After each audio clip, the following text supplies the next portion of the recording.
What I've done is I've rearranged the scanner so that you can see both the automatic document feeder as well as the paper chute. So this is just basically, of course, where all the papers are going to be fed off. Now, there's different types of paper paths. There's curved paper paths and straight line paper paths. Straight paper paths are going to be the only type of document scanners that you want. Just simply because anything else, you'll get more problems. We've had curved paper path scanners in the past, and we would highly suggest that you stay as far away from them as possible, just simply because you can scan photos with these, you can scan documents with these, and typically the more curved of a paper path you get, the thinner the documents are that you can scan through it.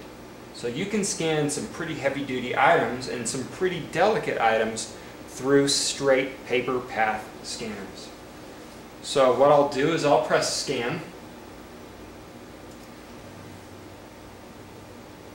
on here.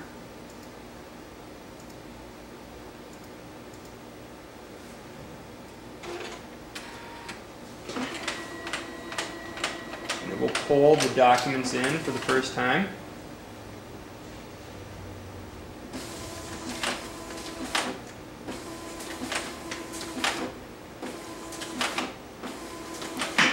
And you'll see how fast this is scanning.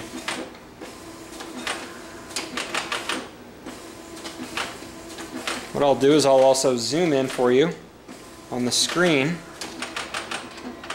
because what it's trying to do is give you a preview of each scan that's coming in.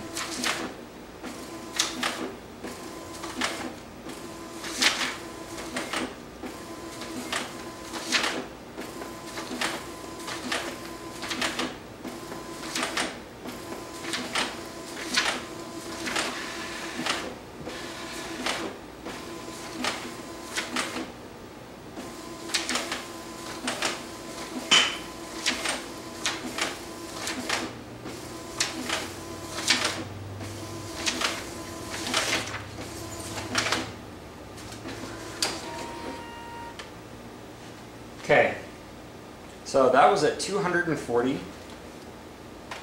DPI, and that was using no JPEG compression, being the highest quality. You'll notice that the computer literally is trying to keep up with the scanner, and some of the documents are still coming through. It's trying to use the cache of the scanner and the computer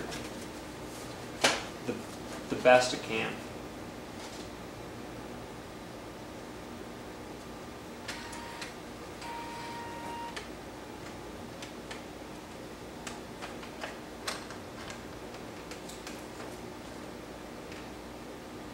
So now that it's completely done, one of the things that we'll do is I've put the documents back onto the scanner,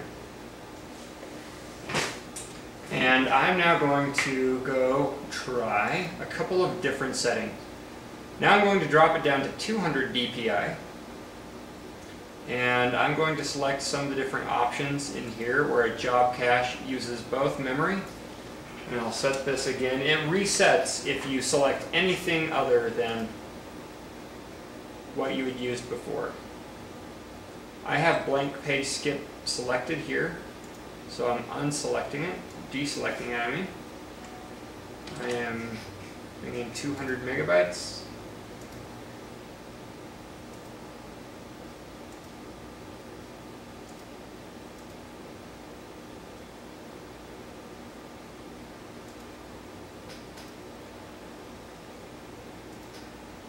Set JPEG transfer to be 7 now. So we can try that and see if that speeds it up. But one of the things that we'll do is that I'll go in to where I saved these documents.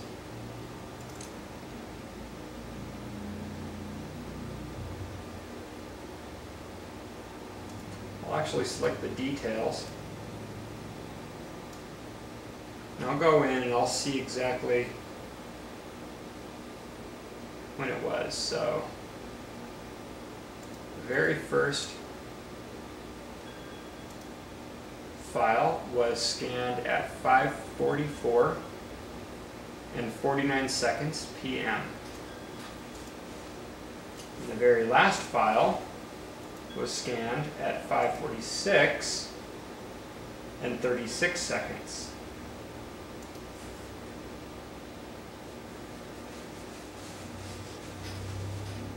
And there are, I'm going to go up and I select 102 items. So in roughly a minute and 50 seconds, we had done 102 items.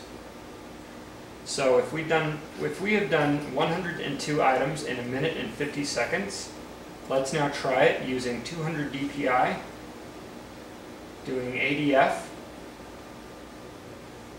doing grayscale, doing JPEG transfer. We'll now try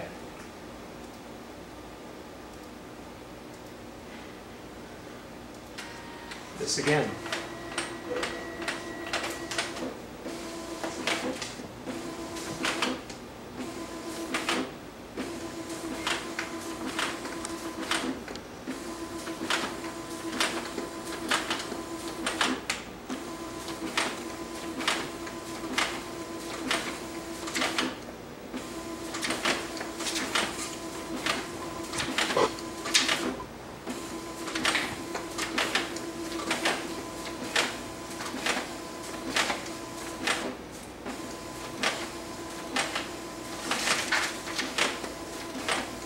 One of the things you'll want to be very careful of is anything on the documents that would cause it to catch anything else, especially if it's going quickly like this.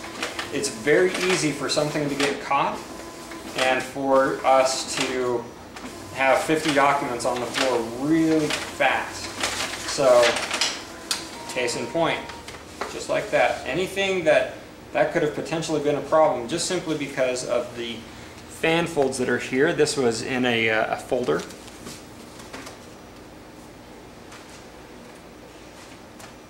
So those were all scanned in. Now that those were scanned in at 200 DPI, we can go in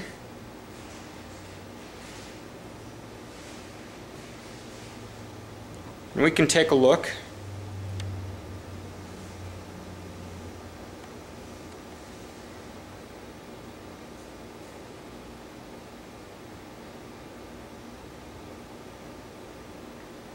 You'll see how it's literally still trying to catch up